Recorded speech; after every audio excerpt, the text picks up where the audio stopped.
자, 우리 여러분들과 인사하겠습니다. 오늘 정말 잘 오셨습니다. 자, 은혜 받기 원합니다.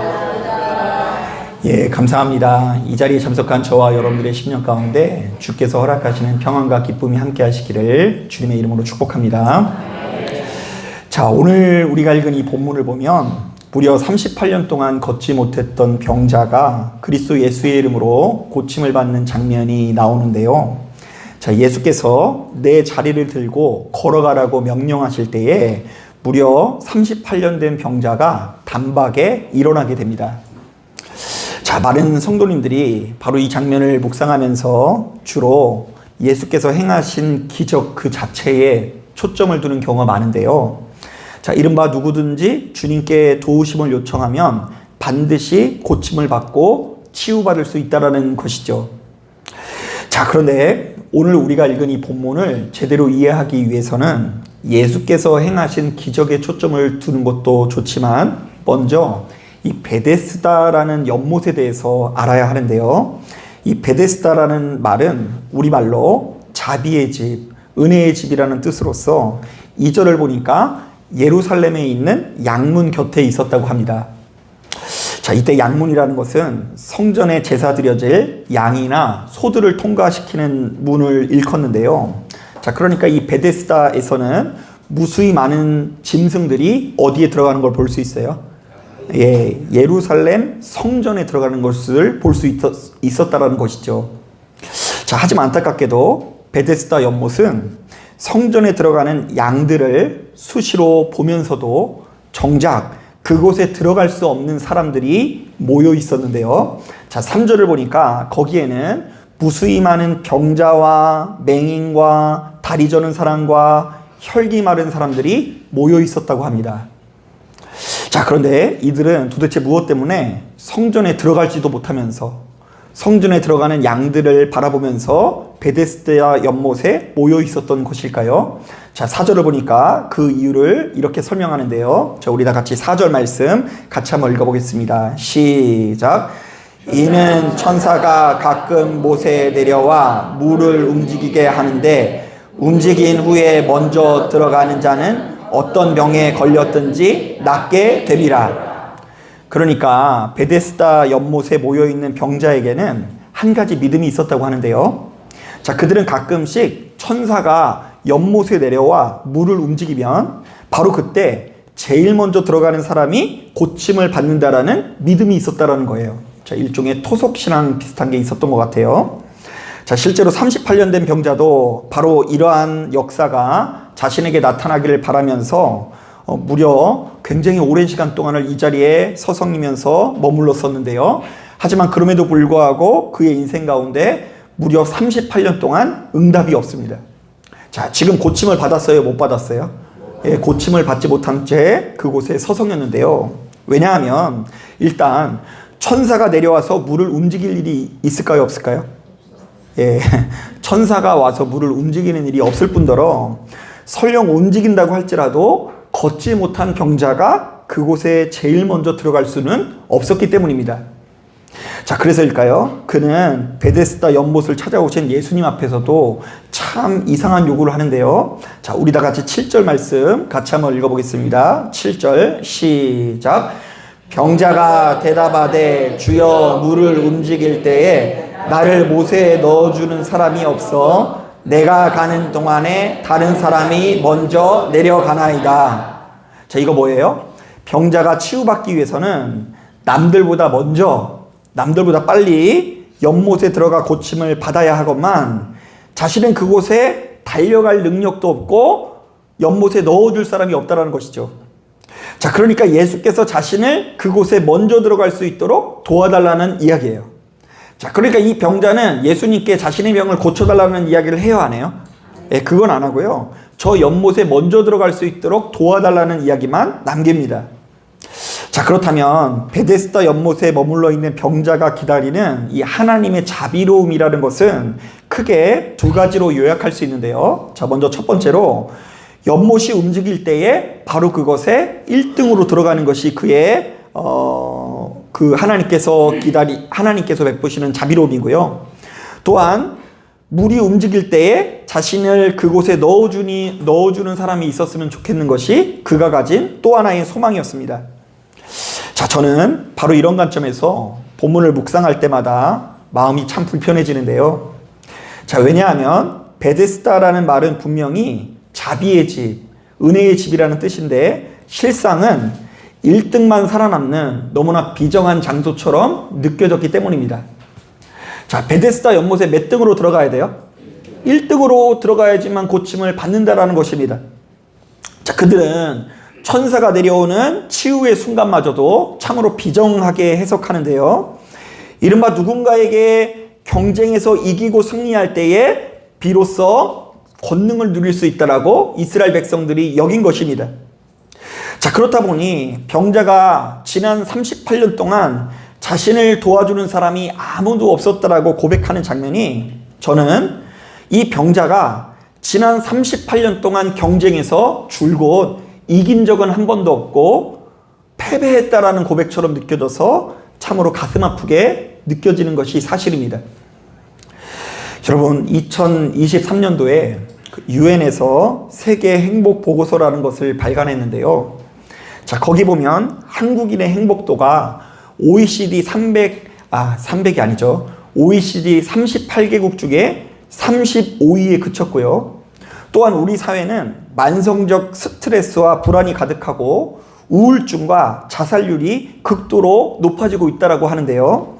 자, 유엔은 바로 이 같은 원인으로 우리 사이에 자리 잡고 있는 과도한 경쟁심을 손꼽고 있습니다. 자, 이른바 여러분 주변을 살펴보세요. 지금 이 자리에 앉아 계신 분들이요, 사실 일평생 동안 경쟁을 거쳐서 이 자리에 앉아 계신 분인데요. 그러느라고 여러분 얼마나 많이 고생을 하십니까? 자, 일단 이 어렸을 때부터 이러한 경쟁이 우리들의 인생에 시작되는데요. 자, 청소년들은 어려서부터 입시 경쟁에 내몰리고요. 우리나라 애들처럼 초등학교 때 이렇게 많이 학원을 다니는 애들이 없어요. 그 초등학교 때부터 중학교, 고등학교 때까지 대학 하면서 경쟁하고요. 청년들은 그렇게 입시 경쟁을 뚫고 취업 전쟁에 뛰어들어 바늘구멍 같은 대기업 정규직을 놓고 경쟁을 합니다. 자, 그리고 직장인들도 역시 막상 그곳에 취직해보면 자신의 인생이 보장받을 것 같지만 실상은 그렇지 않습니다. 우리 사회 안에서 그 퇴임하는 시간을 보면 평균 연령 대비 너무 일찍 퇴임을 해요. 그러니까 그곳에서 살아남기 위해서 여러 가지 스트레스, 번아웃 비율이 타국가에 비해서 월등히 높을 수밖에 없다고 합니다. 자, 게다가 한평생 치열한 경쟁 속에서 살아온 이 노년층은 경제적, 사회적 어려움을 직면하는 경우가 많다고 하는데요. 한국의 그 상대적 노인 빈곤율, 그러니까 이거는 진짜 가난하기보다는 다른 사람에 비해서 자기가 가난하다라고 생각하는 사람들의 비율이 40%가 넘는다고 합니다.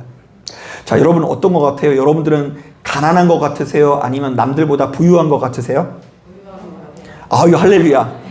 부유하다고 말하시는 분에게 복이 있는 줄로 믿습니다. 자, 그런데 우리 교회는 은혜가 있어서 그렇게 생각할지 모르겠지만 대다수의 사람들이 자기가 남들보다 가난하다고 생각한대요. 상대적 빈곤율이 40%가 넘어서 OECD 국가 중에 압도적인 1위래요. 다른 국가들은 타인이 어떻게 살든지 말든지 별로 관심이 없어. 자, 그런데 우리 눈에 우리 주변에 나보다 어떻게 하는 사람이 보인다고요? 잘 사는 사람, 앞서는 사람, 높은 곳에 있는 사람들만 보인다라는 것입니다. 자, 그렇다 보니 한국인들은 어려서부터 사회적 구조 자체가 패배감에 물들 수밖에 없다라는 것입니다. 어린 학생들은 어려서부터 자신들이 좀 더 좋은 성적을 내지 못한 것에 대한 패배감에 사로잡힙니다. 그래서 얘네들이 좋은 대학에 가지를 못하면 교회에 나오지를 않아요. 좋은 직장에 취직을 하지 않으면 교회에 나오지를 않아요. 누군가 너 요새 뭐하니? 라는 말을 듣기가 싫어서 이 취직이 돼야지만 교회를 나올 수 있는 구조적인 게 있어요. 또한 노년층의 경우 자신의 일평생 정말로 수고했다, 잘 살았다, 따뜻하게 안아주는 사람은 별로 없고요. 내가 일평생 잘못 살아서 선택을 잘못해서 요 모양 요 꼴이라는 패배감이 찾아와서 슬피 울며 일을 가는 시간을 보내는 분들이 참으로 많이 있습니다. 이른바 우리 사회는 나보다 높은 자리에 올라서 있는 사람들을 마냥 부러워하면서 자신의 인생을 비관하는 분들의 비율이 구조적으로 많을 수밖에 없다는 것이죠. 자, 제가 목회하면서 보니까 어떤 면에서는 이것은 세상 사람들뿐만 아니라 목회자들 세계에서도 이 같은 정서가 자리 잡고 있습니다. 일단 큰 교회에서 사역하는 자는 승자이고 작은 교회에서 사역하는 자는 다소 움츠러드는 정서가 분명히 있죠. 그렇다 보니 주변 이 목사님들 세계를 보면 누군가가 어느 정도 성과를 내고 열매를 보이게 되면 박수를 쳐주고 함께 기뻐하기보다 괜시리 시기하거나 질투를 하는 경우가 꽤 많은데요. 왜냐하면 목회자들끼리도 서로를 협력의 대상으로 여기기보다 경쟁의 대상으로 여길 때가 많기 때문입니다.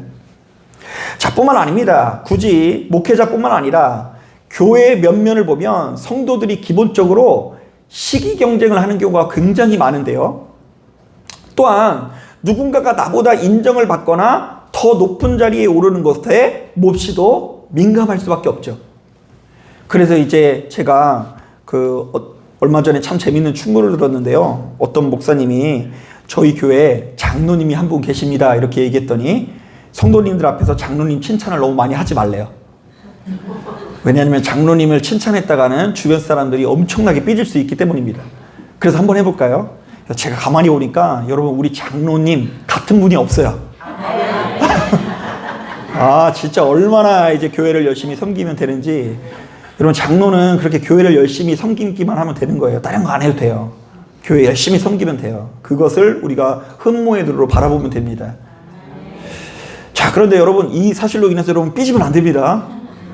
여러분 원하시면 오세요. 제가 또 칭찬해 줄 테니까. 자, 그러니까 교회도 결국 한없이 연약한 인간들이 모인 공동체이기 때문에 타락한 본성의 지배를 받아서 누군가에게 인정받고 싶어하고 주변에 있는 누군가와 비교하려는 정서가 나타나기 마련인데요.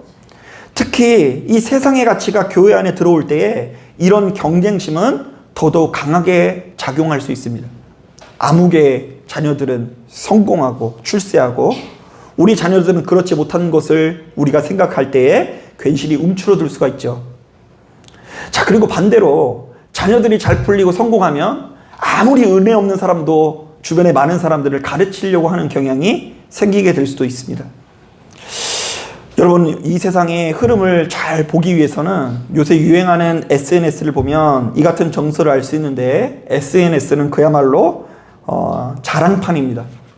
SNS 들어가 보면 각종 돈 자랑, 먹은 것 자랑, 옷 자랑, 명품 자랑, 여행 자랑, 그리고 요즘에는 몸매 자랑이 아주 그렇게 가득하게 채워져 있습니다. 왜 이렇게 자기의 몸들을 찍어가지고 올리는지, 남자와 여자들만 올리는 것이 아니라 남자들도 막 갖고 가지고 몸에 그냥 갑바가 이렇게 나와 있는 거 주변 사람들에게 자랑하는 것이 SNS입니다. 자, 그렇다 보니까 요한일서 2장을 보면 굉장히 공감되는 말씀이 있는데요. 여러분 들어보세요. 세상에 있는 모든 것들이 육신의 정욕과 안목의 정욕과 이생의 자랑이니 다 아버지께로부터 온 것이 아니요 세상으로부터 온 것이라. 자, 한번 따라 보겠습니다. 이 세상은 육신의 쾌락과 눈의 쾌락과 재산 자랑뿐이다. 그런데 이 세상도 그 정욕도 지나가되 오직 하나님의 뜻을 행하는 자는 영원히 거하느니라. 이 말은 육신의 쾌락자랑, 눈의 쾌락자랑, 재산자랑 아무리 해도 그런 것들은 다 지나가고 오로지 누구의 뜻대로 행하는 자들만이, 하나님의 뜻대로 행하는 자들만이 영원한 가치를 가지고 있다라는 말입니다. 자, 그런데 오늘 우리가 읽은 본문을 보니까 예수께서도 사람들이 가지고 있는 이 경쟁의 구도를 깨트리시는데요. 자, 예수께서는 물에 움직일 때를 기다리세요? 안 기다리세요? 안 기다리시고요. 병자의 조건을 따지지도 않으십니다. 이른바 병자가 베데스다 연못에 몇 번째로 들어가는 것과는 상관없이 그를 만나서 치유해 주시는데요.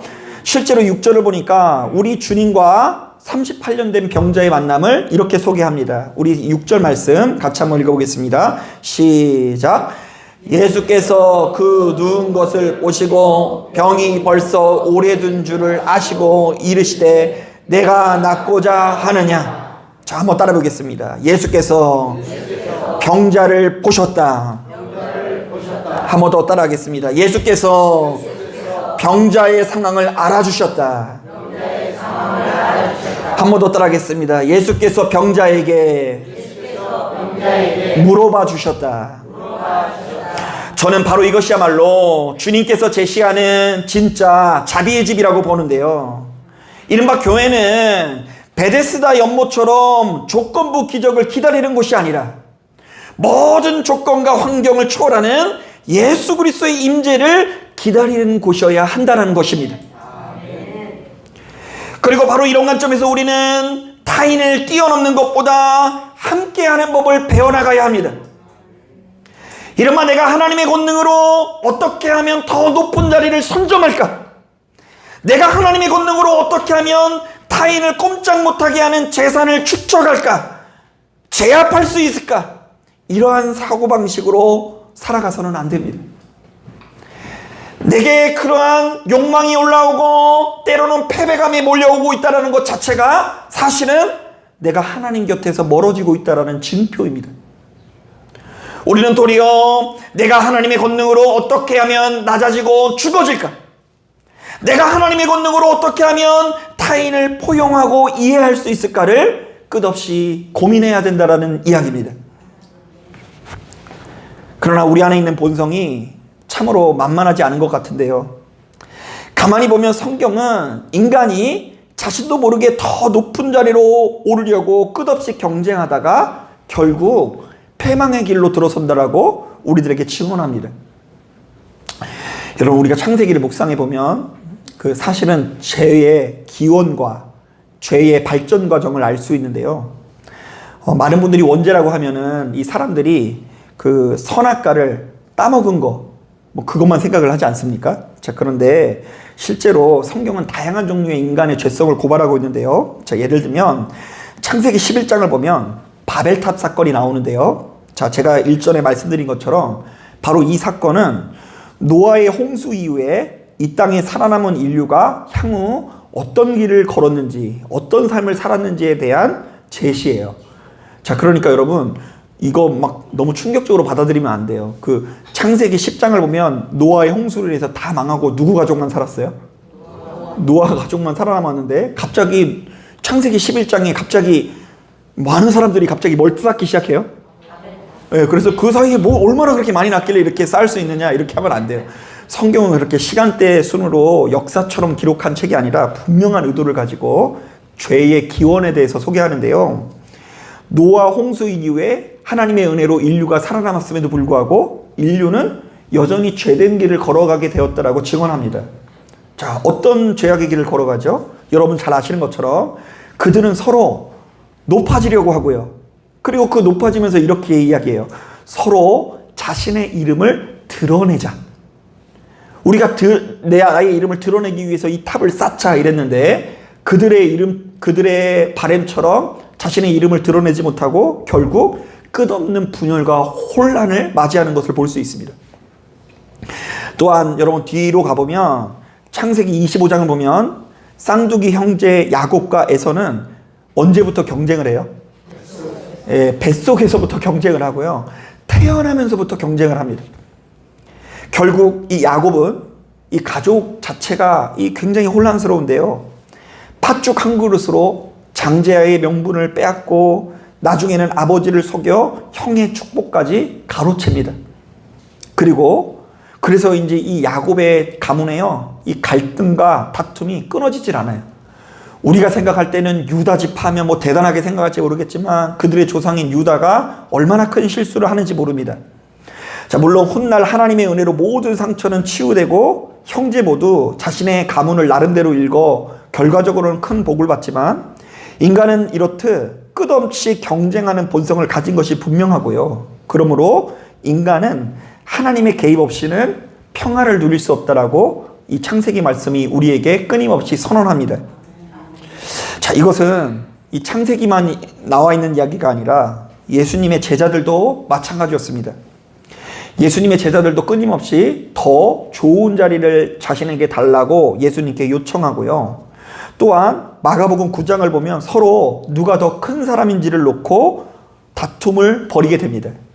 자, 그러자 예수께서는 어린아이 하나를 세워놓고는 이렇게 말씀하십니다. 자, 한번 따라해 보겠습니다.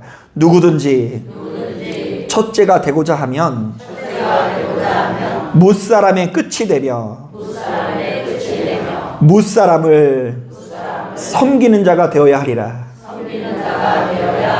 높아지려고 하지 말고 어떻게 해야 된다고요? 섬기는 자가 되어야 된다. 자, 그러면서 또 이렇게 얘기하십니다. 누구든지 내 이름으로 이런 어린아이 하나를 영접하면 곧 나를 영접하며, 누구든지 나를 영접하면 나를 영접함이 아니요 나를 보내신 이를 영접함이니라.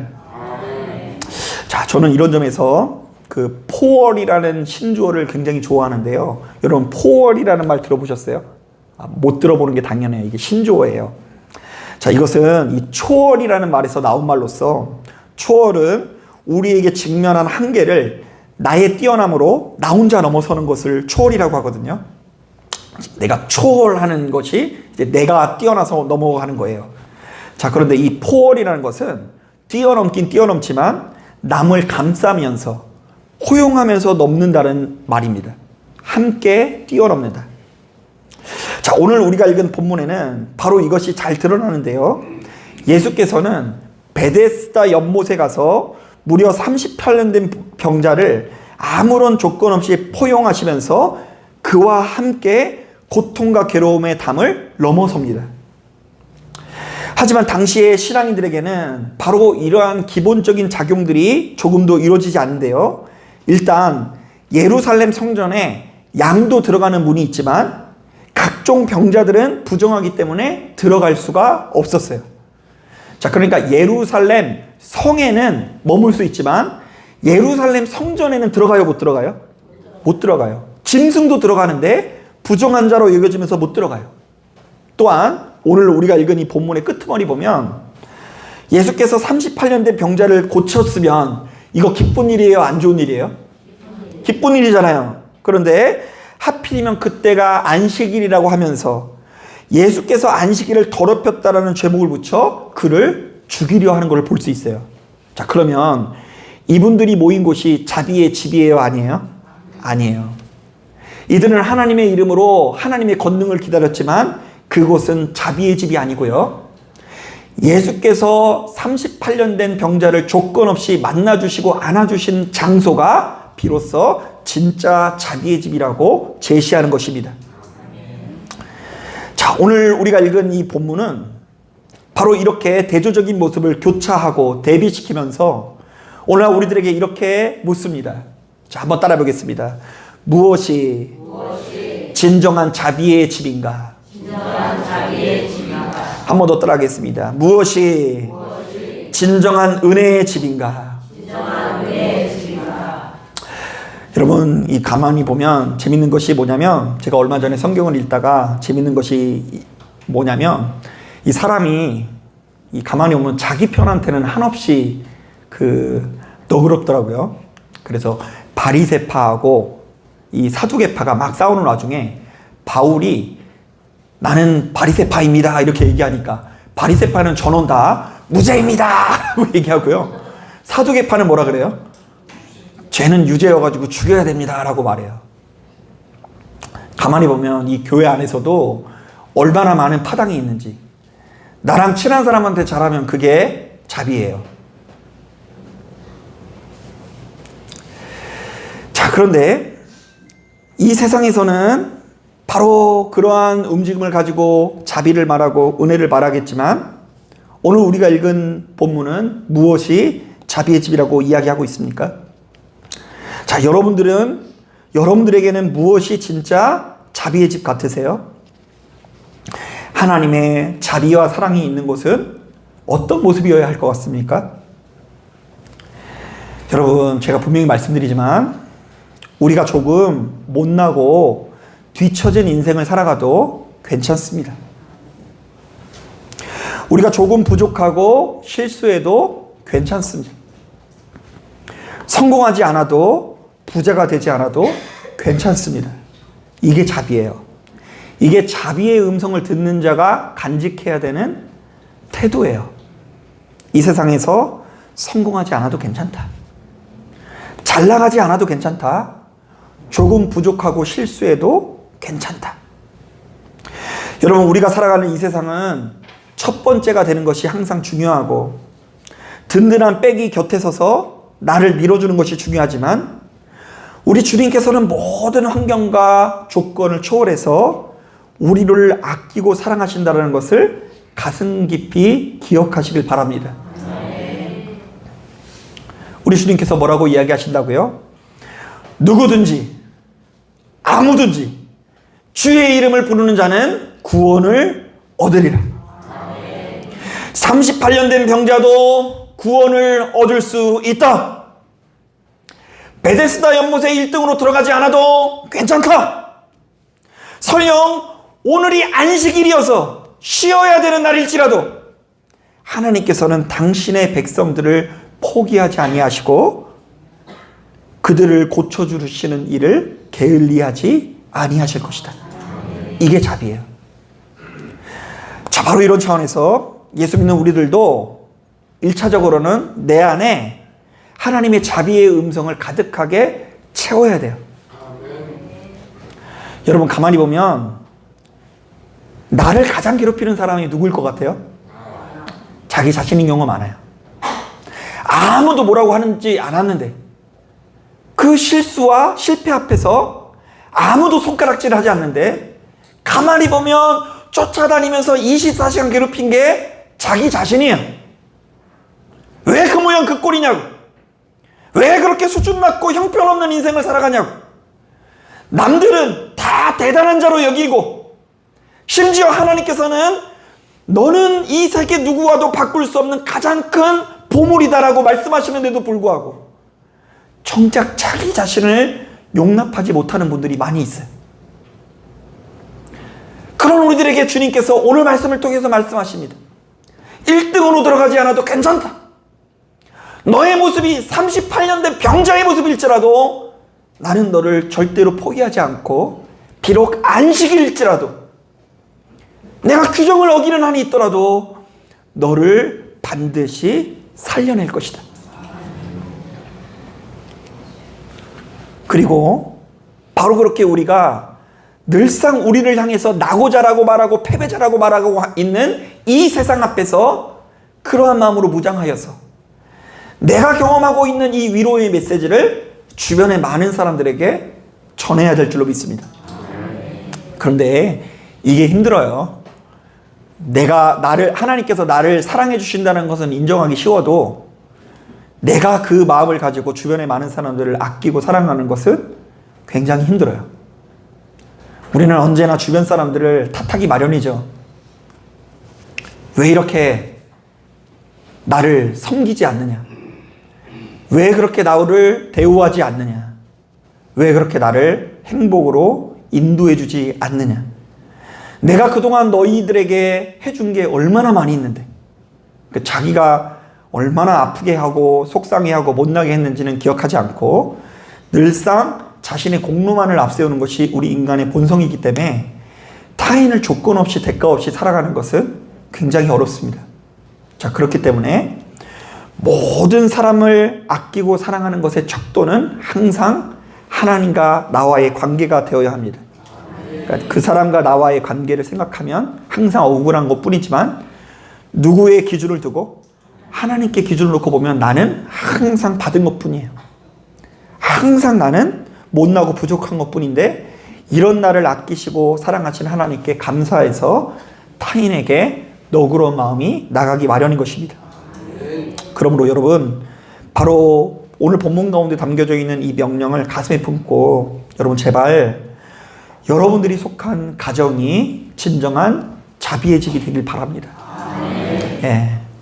자비의 집이 되기 위해서는 예수님처럼만 하시면 돼요. 1등 안 해도 안아주시면 돼요. 좀 못나고 형편없어도 아니 병을 1, 2년 앓은 게 아니라 몇 년 앓았다고요? 이건 뭐 최악인 거예요. 못나도 이렇게 못난 사람이 없어요. 그런데 안아주잖아요. 또한 그 가정에서 이루어진 평화가 교회와 사회 가운데서도 이루어져야 돼요. 그런데 만약 내 가정에서는 그 평화가 이루어졌는데 교회 안에서 이루어지지 못했다고 한다면 가정 안에서만 그 자비의 집이 되어졌기 때문이고 교회 안에서는 그 자비와 사랑이 나타나지 않기 때문일 수 있는 거예요. 바꾸어서 나의 교회 생활을 보니까 이곳은 자비의 집인 거야. 가는 곳곳마다. 그런데 가정에서는 자비의 집이 이루어지지 않았어요. 그러면 내가 오늘 본문에 나와 있는 바리새인처럼 행동한 경우가 많기 때문이에요.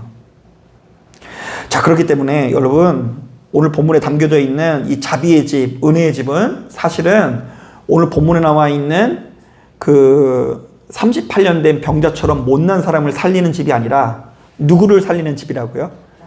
나와 내 가정을 살리는 집이라는 걸 깨닫고 여러분들이 머문 처소가 진정한 자비의 집이요 은혜의 집이 되어지기를 주님의 이름으로 축복합니다.